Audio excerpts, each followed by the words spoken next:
melon, semangka, jambu, macam-macam lah. Sekarang ada 20 item yang saya olah di sini. Jadi sebetulnya dari Kampung Polowijen ini.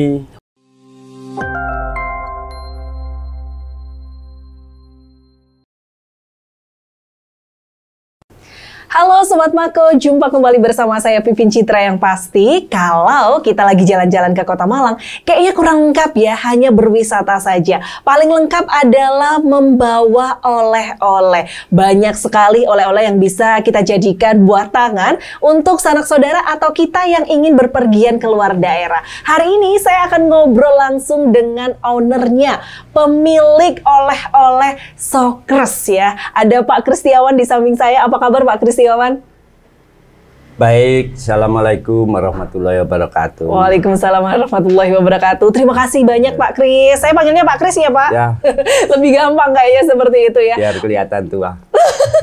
Masih muda. Ya. Kayaknya masih 17 plus kan ya? Ya, tambah 5. Tambah 5 seperti itu. Luar biasa sekali loh Pak Kris, ini waktunya memang susah ya. Orangnya sibuk banget. Saya baru masuk ke galerinya Pak Kris ya, tempat oleh-oleh Sokres ini. Langsung disambut dengan banyak sekali. Ada piagam penghargaan banyak sekali. Foto-foto di berbagai negara. Dubai, Mumbai, kemudian Swiss, Turki. Sudah keliling kemana aja Pak Kris? Ke 17 negara. Wow. Nah, kita pameran, terus kadang seminar, terus ngajar juga ngajar UKM di Tamil Nadu, di Bangladesh gitu. Wow. Malaysia. Ini orang Indonesia loh ya, ngajarnya nggak main-main. Kalau mungkin kita biasanya ya skala nasional gitu udah keren. Ini ngajarnya langsung UMKM yang ada di luar negeri ya. Kok bisa sampai akhirnya terjun di Sokres, kemudian jadi dosen pula ngajar di UMKM luar negeri, ini kayak gimana Pak Kris?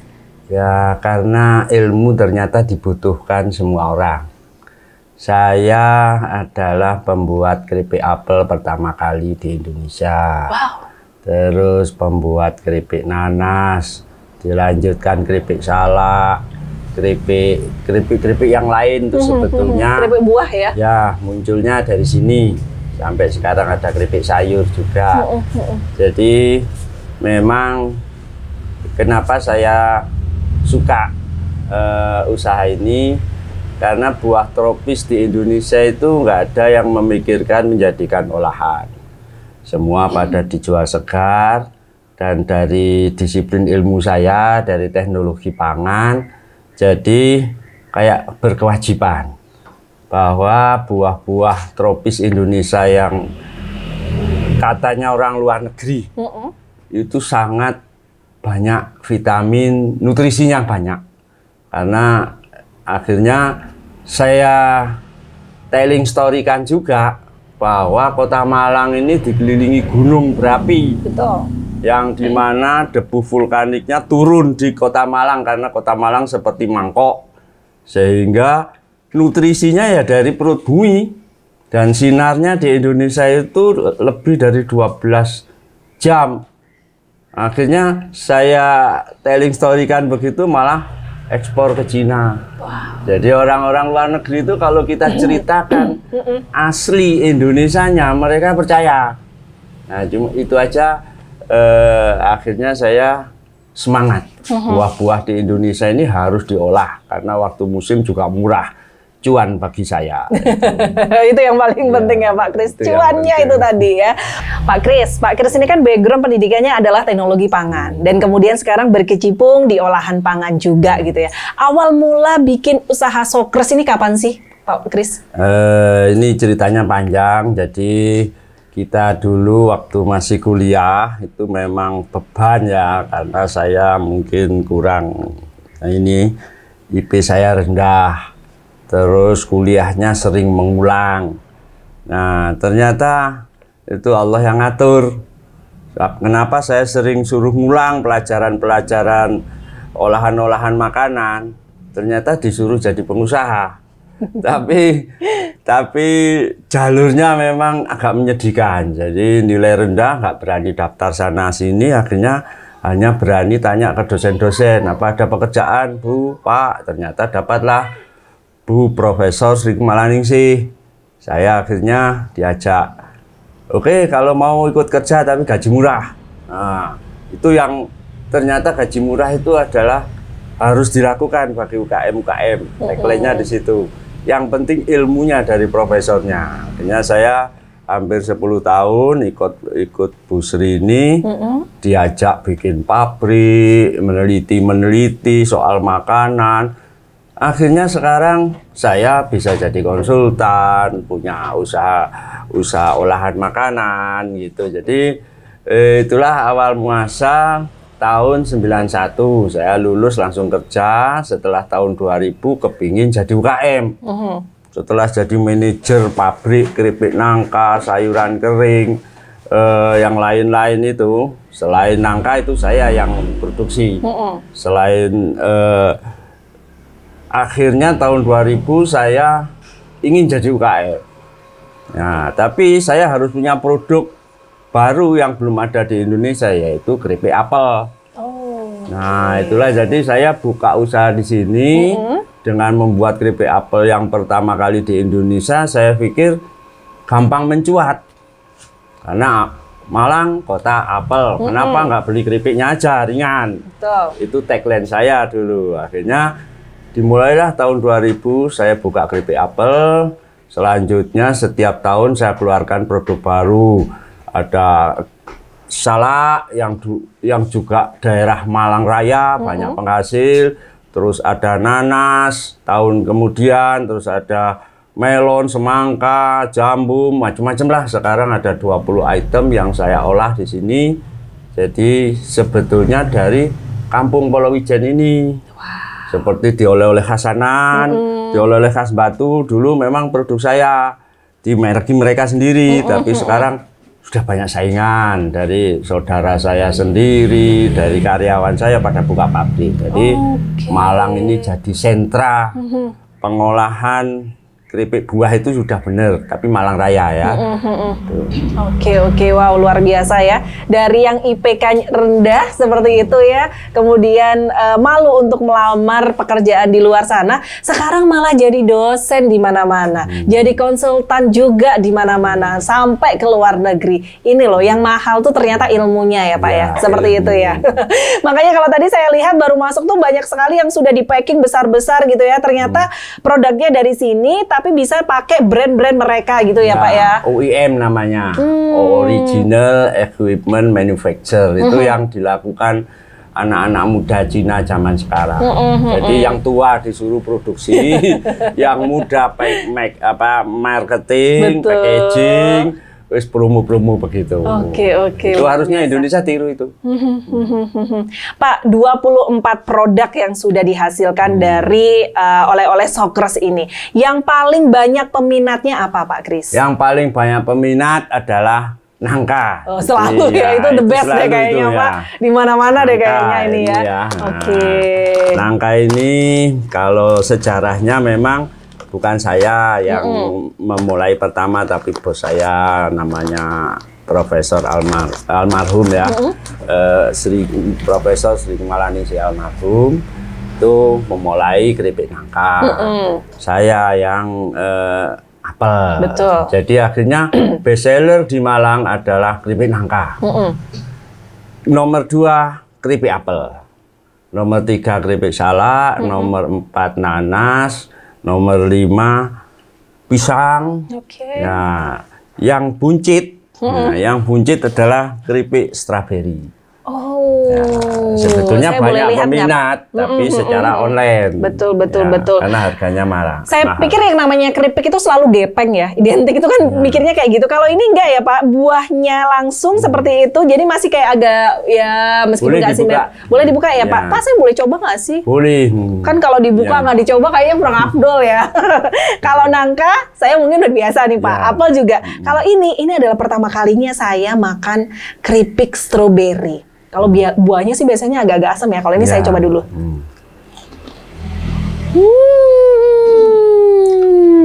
Pak, Sokres ini namanya apa karena kres gitu nggak sih? Betul sekali tebakannya. Jadi bukan nama saya Kris, tapi Sokres ini adalah so pasti kres renyah. Jadi produk saya mengutamakan kerenyahan. Nah, kerenyahan jadi keripik kok alot, keripik kok melempem, keripik kok keras, tapi di sini pasti renyah. Makanya saya pakai merek Sukres kan gitu ya. Karena memang dimakan tuh langsung kres gitu loh Sobat Mako. Ini masih ada asemnya, tapi karena kresnya itu tadi, jadi tetap enak kita konsumsi seperti itu ya. Ih, top loh ini. Cobain ya Sobat Mako. Ini rasa stroberi enak banget. Yang nggak suka buahnya pasti suka keripiknya. Kayak gitu ya. Oke, Pak Kris. Sudah jalan kemana-mana, kemudian sudah ada sekitar 24 produk di sini, best seller pun juga sudah banyak juga gitu ya yang jadi best sellernya gitu.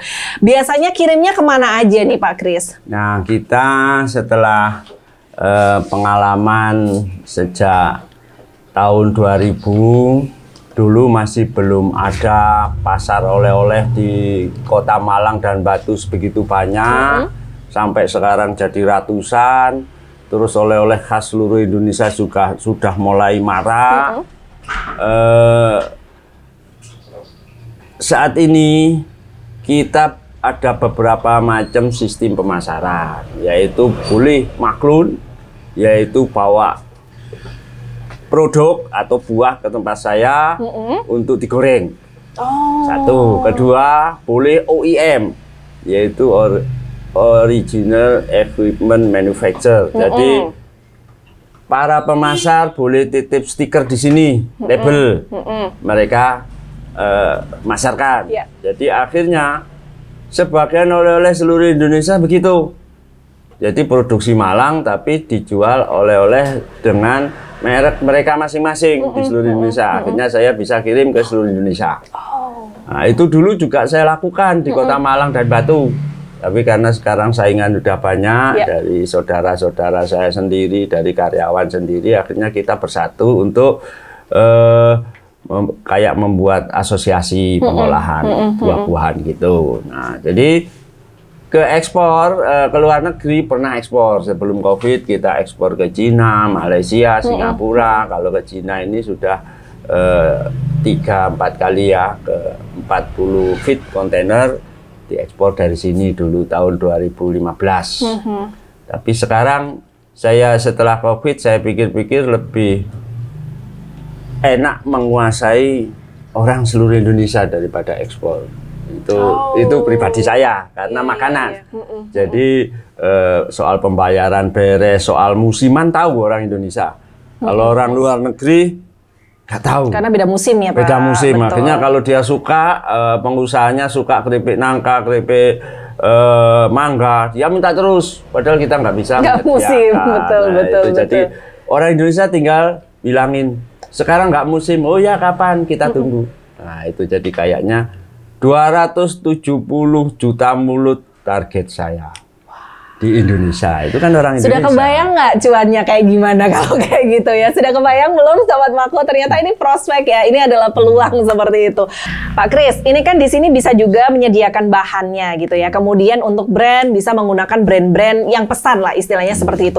Kalau di lagu itu ada yang namanya copyright gitu. Nah kalau kayak gini tuh ada juga nggak sih Pak? Kayak misalnya, oh diberikan royalti atau seperti apa gitu? Diperkenankan memang ya? Ya. Jadi kalau bisnis menurut saya memang bermuamalah. Jadi berbagi hasil kepada sesama itu menurut saya nggak perlu saya patenkan penemuan saya supaya dapat royalti atau apa. Toh nanti banyak orang yang bisa bikin lah. Jadi untuk ini boleh pakai label masing-masing seluruh Indonesia. Tapi produknya saya. Otomatis separuh dari penduduk Indonesia itu makan. Tapi produk saya kayaknya sudah terlalu kaya saya. Kalau royalti kita hanya nunggu. Waktu kita sudah mati baru keluar. Ya jadi bukan itu ya. Ini candaan, tapi yang jelas adalah kita berbagi hasil kepada sesama orang Indonesia dan supaya buah-buah yang waktu musim busuk atau harga murah itu bisa terserap. Jadi pabrik saya bertambah, yang jualan banyak. Jadi akhirnya itu pemikiran manajemen saya hanya mikir biaya untuk membayar petani. Orang lain yang pakai label-label sendiri, dia mikir biaya pemasaran. Tapi kalau semua saya tangani, saya bukan konglomerat, jadi nggak punya uang untuk dua-duanya itu. Nah, itu harusnya UKM seperti itu. Betul. Saling berbagi ya. Saling Ada berbagi. bagian pemasaran sendiri, produksi sendiri seperti yang itu ya. nanam sendiri. Betul Jadi sekali. ada Ini tiga. namanya kolaborasi seperti itu. Ya. Nah, Pak, selain di Malang ada juga pabriknya selain di sini? Ada ini di Kalimantan, kita kerjasama dengan pondok pesantren. Terus ada di luar kota Malang, Kabupaten Malang juga banyak. Wow. Jadi dari pengalaman bisnis bertahun-tahun, mulai tahun 2000, kayaknya saya nggak bisa besar sendiri. Karena waktu musim itu jadwalnya cuma 4 bulan. Jadi butuh klaster yang banyak untuk nyerbu buah itu supaya jadi olahan. Jadi saya buka klaster, ada di Pasuruan, ada di Dampit, ada di Tumpang, ada di Probolinggo, itu klaster-klaster binaan saya. Luar biasa ya. Dari 24 produk yang dihasilkan dari oleh-oleh Sokres ini, Pak, yang paling susah deh, rodok jelimet lah istilahnya gitu ya buatnya. Yang apa, Pak? Ya, jadi sebetulnya yang paling susah ya ini tadi, strawberry tadi ya. Oh, ini Jadi, strawberry. Jadi Iya. Karena kan bentuknya masih bulat ya, Pak, masih sesuai dengan buah aslinya gitu kan sesuai ya. buah aslinya. Ini adalah susah untuk membuat ini. Jadi kalau mesinnya nggak benar-benar bagus, itu nggak akan bisa renyah. Tapi 15 tahun yang lalu saya sudah lebih susah lagi, yaitu membuat keripik pisang ini. Nah, keripik pisang ini utuh, lubang tengah tapi pisangnya utuh. Nah, itu lebih susah tapi juga lebih nggak laku. Enak tapi nggak laku. Kenapa seperti itu, Pak? Karena dalam 100 gram isinya cuma 5 biji. Oh. 3 biji gitu. Iya, Jadi akhirnya nggak laku karena kenampakannya padahal enak. Betul. Tapi setelah pisang dibuat dipecah jadi 4 baru laku seperti ini. Oh gitu. Amin. Iya. Jadi memang karena Jadi, isinya sedikit gitu ya. Orang sedikit, mungkin tidak ya. terlalu. Padahal ini paling susah proses pembuatannya susah seperti itu. prosesnya. Pak, biasanya kalau kita bikin keripik buah gitu ya. Ya. Prosesnya tuh kayak gimana dulu sih, Pak? Ini kan keras banget ya. Ya. Kalau keras banget itu haruskah di oven dengan berapa lama seperti itu? Nah, ini memang sudah metodologi, juga sudah teknologi yang harus dimasukkan. Makanya saran saya UKM atau usaha-usaha rumah tangga di rumah itu harus 2 arah itu yang dipikirkan. Teknologi yang saya pakai adalah teknologi vacuum frying, di mana kalau saya bilang ke petani adalah goreng di bulan. Ya, kalau bilang ke orang edukasi ya harus PV per T ya, titik triple ya, fisika. Jadi contoh ini sayur, buncis. Buncis ini bisa renyah. Pak, dibuat keripik ya? Dibuat keripik, warnanya juga masih hijau, kerenyahannya ya renyah seperti ini. Saya boleh coba, Pak? Tetap ya, inilah enaknya jadi host gitu ya. Kita kalau kayak gini kita bisa nyoba gitu ya. Buncis, tapi masih bisa dibikin keripik. Warnanya oke, nutrisinya oke, suaranya kerenyahannya. Kriuk-kriuknya. Dengar nggak kameramen? Anggukan kepala. Enak banget.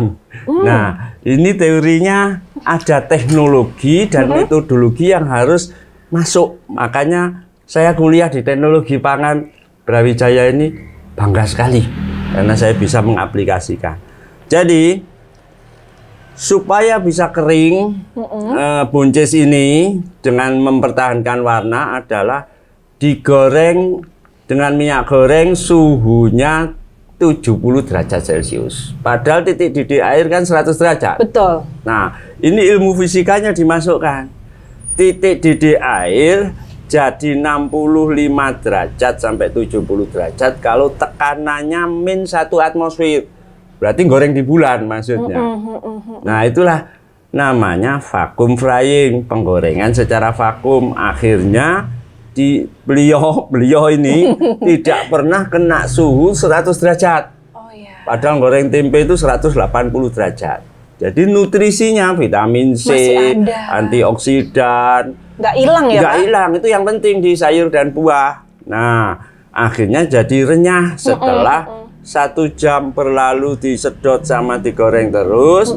Airnya tinggal 7%. Nah, kalau 7% sampai 5% sampai 7% berarti bentuknya sudah jadi keripik begini nih. Nah, hancur kan? Iya, betul. Tapi betul, kalau masih melempem itu namanya manisan, bukan keripik. Bukan keripik. Kayak Pak, produk saya ini.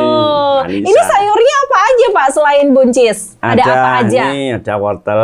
Oh, ini wortel. Dan wortelnya kita cari wortel yang dibuang-buang, Bu.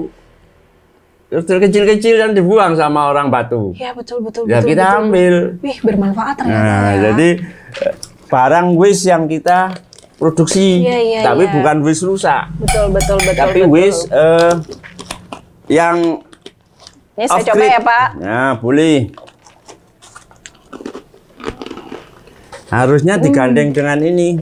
Ini apa, Pak? Nah, makan wortel sambil makan keripik bawang merah. Ini baunya sudah. Wah, enak nih baunya. Gabung lagi dengan pedes-pedes sedikit. Nah, ini katanya tadi enak, jadi sekarang langsung. Tapi benar, kalau keripik bawang enak banget. Gabung lagi sekarang. Ini apa, Pak? Coba, apa itu? Ada, Pak. Dimakan dengan wortel, enak sekali. Itu ayo. Pak.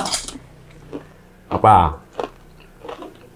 Ya, harus nebak, ini merah. Tadi ini cabe. Keripik cabe. Pedasnya nggak terlalu ini ya, Pak? Nah, itulah metodologi bagaimana mengurangi pedas. Ada teori namanya metodologi yang saya dapat dari kuliah, yaitu blanching. Jadi di blanching dulu, makanya warna-warna tetap hijau seperti ini. Warna aslinya seperti itu ya. Coba ini apa ini? Oke. Jadi saya ini adalah brokoli. Renyah nggak? Oh, renyah. Ini produk ini sebetulnya sudah saya mulai 15 tahun yang lalu. Karena prematur dalam inovasi, nggak laku. Sekarang setelah keripik sayur masuk dari Cina banyak di Jakarta, saya laku sekarang. Enak banget loh ini. Gurih sekali ya. Nah, digabung lagi ini dengan jamur crispy. Oh, kalau ini udah banyak ya, Pak ya? Beda. Oh, tapi rasanya ya, kita coba beda dulu. dengan yang umum. Nah, kerenyahannya coba. Keras banget. Jamurnya juga masih putih.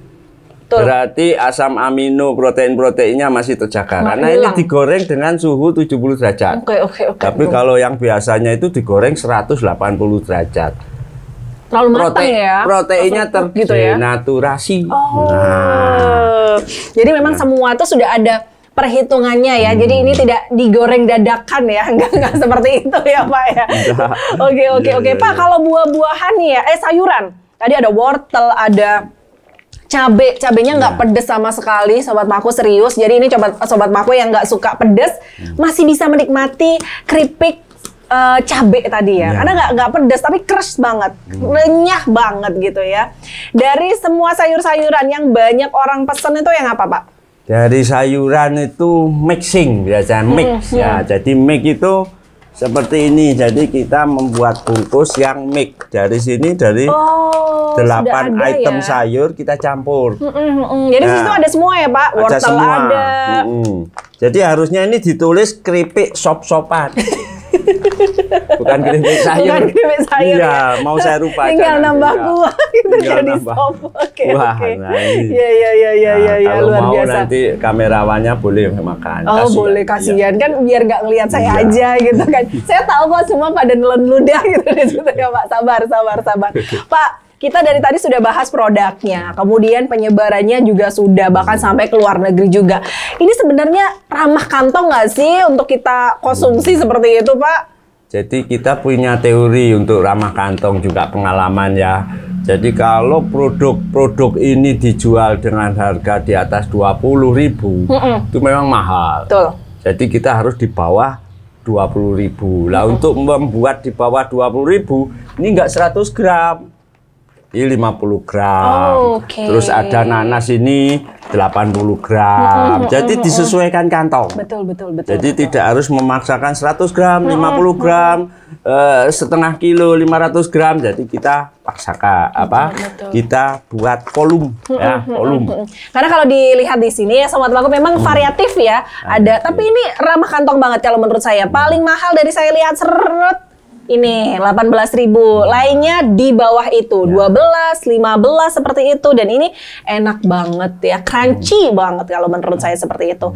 Pak, sudah produksi sekian lama gitu ya, masihkah ada kendala untuk entah dalam sisi produksi atau mungkin dalam sisi pemasaran selama Anda berwirausaha? Jadi dari pengalaman saya ini, manajemen itu memang fluktuatif dan dinamik ya. Saya selalu merubah program setiap 3 tahun. Program baik produksi, manajemen, keuangan, pemasaran, promosi, itu harus berubah terus karena zaman sudah bergulirnya cepat ya. Jadi untuk kesusahan saat ini memang klasik, nggak musim, kan gitu. Tapi justru yang nggak musim itu yang membuat branding bagi merek saya. Karena waktu kayak contohnya sekarang, rambutan nggak ada musim, saya punya keripik rambutan. Nah itu yang kadang-kadang jadi masalah bagi saya. Rambutan itu musimnya 2 bulan, tapi saya butuh 1 tahun, ada pasarnya. Akhirnya saya simpen khusus, sebulan harus keluar 500 kilo. Kalau ada yang pesen 1 ton, ya saya bilang nggak ada. Oh, untuk stok berarti untuk stok. Lah itu kesusahan saya kalau orangnya tahu. Lah ini ada. Nah itu susahnya. Jadi akhirnya saya harus menyembunyikan produk itu supaya brandingnya ada. Nah itulah. Kedua, stok 1 ton itu sama dengan stok 100 juta. Uang 100 juta berhenti. Untuk mempertahankan merek saya satu item 100 juta sampai setahun kemudian ada, berarti saya susah. 100 juta saya berhenti. Nah itu mungkin pemerintah itu untuk orang-orang seperti saya yang ngolah buah-buah musiman itu harus ada istilah resi gudang. Istilahnya diutangi uang untuk menggudangkan produknya. Iya. Karena kan uang macet ya, ibaratnya 100 juta. Kalau dinaikkan sesuai bunga bank, ya nanti harganya berubah terus. Iya, betul. Ya kayak emas begitu akhirnya. Jadi itulah kesusahan saya sebetulnya. Kalau susah di teknis, susah di produksi, maaf, bukan sombong, keahlian saya. Jadi, tapi sekarang adalah pasar. Dan kebijakan-kebijakan yang istilahnya tidak boleh jualan COVID kemarin, waduh, itu kebijakannya semacam itu. Jadi masalah juga berarti ya Pak, kendala juga ya seperti itu ya. Oke, luar biasa. Kita harus bertapa dulu selama 2 tahun. Tapi sekarang udah mulai memanen dong, alhamdulillah ya. Rodanya mulai berjalan lagi. Betul, baik. Pak Kris, terima kasih banyak atas waktunya di sela-sela kesibukan, bahkan harus mengajar di luar kota nih. Hari ini sebenarnya beliau harus ke Jakarta ya, tapi karena kita desek-desek ayo pak gitu, akhirnya bisa menyempatkan waktu. Terima kasih banyak. Keripik sayur di Bandung. Nah ini yang mau kita latih nih. Nah coba apa ini saya yang kecil lagi mau di closing dibuka lagi. Iya, gimana dong? Saya disuruh coba lagi. Karena ada yang belum saya. Ini namanya okra. Betul ya? Okra. Ini padahal bagus banget untuk penderita diabetes seperti itu ya. Karena bapak saya konsumsi ini, tapi ini bisa dibuat keripik. Nanti lendirnya akan keluar sendiri dalam mulut. Coba rasakan. Enak. Keutamaan okra kan lendir. Betul. Nah ini nanti kalau dirasakan keluar sendiri di dalam mulut dalam 5 menit. Okra ya. Saya kalau di sayur atau dimakan mentah saya nggak suka Pak. Tapi ini enak banget. Enak banget karena ada bumbu-bumbunya juga. Tetap ya ada olahan-olahan. Tetap ada olahan. Oke. Pak Kris. Ini nggak mau coba? Jagung. Jangan di closing dulu. Semua dicobain sama Pak Kris. Jagung manis. Padahal kalau marin jagung atos loh. Atos lah ini. Makannya banyak juga nggak masalah ini. Crunchy banget, cocok untuk ibu menyusui juga loh ini. Enak banget. Betul. Nggak ikut-ikut saya, Pak. Pak Kris, terima kasih atas waktunya. Terima kasih juga atas diperkenankan mengicipi banyak sayuran hari ini. Hari ini saya beruntung ya, seperti itu. Mungkin statement closing dari Pak Kris, apa yang ingin disampaikan kepada Sobat Mako yang ada di rumah atau yang memang mereka pelaku usaha yang merintis usaha? Monggo silakan. Jadi bagi saya, terutama konsumen, itu berbijaklah dalam memilih makanan untuk anaknya, untuk suaminya, untuk saudaranya. Fungsional food. Fungsional food itu adalah jangan takut mahalnya, tapi takut kandungan gizi yang kita makan. Kalau kita murah tapi nggak ada gizinya, percuma. Jadi itu pesan saya, konsumen beralihlah ke beli makanan yang fungsional food. Untuk para pengusaha, carilah usaha yang susah supaya konglomerat nggak mau nyaingi. Aneh kan? Gitu Tapi ya, kebenaran begitu UKM. Jadi usaha saya ini susah. Akhirnya nggak ada pabrik keripik buah yang skala besar, itu nggak ada. Itu peluang bagi kita. Terima kasih. Wassalamualaikum warahmatullahi wabarakatuh. Waalaikumsalam warahmatullahi wabarakatuh. Cuannya itu ya, yang susah nggak apa-apa, yang penting cuannya. Sekali lagi terima kasih banyak Pak Kris, sehat selalu. Doa saya untuk Anda supaya bisa berbagi ilmu untuk para UMKM yang ada di Indonesia juga, kemudian juga mengolah makanan-makanan yang unik-unik lagi. Dan demikianlah Sobat Mako obrolan saya dengan owner Sokers, oleh-oleh khas Malang, buah-buahan, sayuran. Ini harus coba serius. Buah-buahannya nggak ada yang gagal. Mungkin kalau sayuran, Mas Sucitra. Kalau buah-buahan, Sobat Mako mungkin sering ya mengkonsumsi. Tapi kalau sayuran kayaknya belum coba. Datang ya ke oleh-oleh Sokers yang ada di Pulau Wijet. Borong semuanya yang ada di sini. Saya Pipin Citra pamit undur diri. Terima kasih banyak. Wassalamualaikum dan sampai jumpa.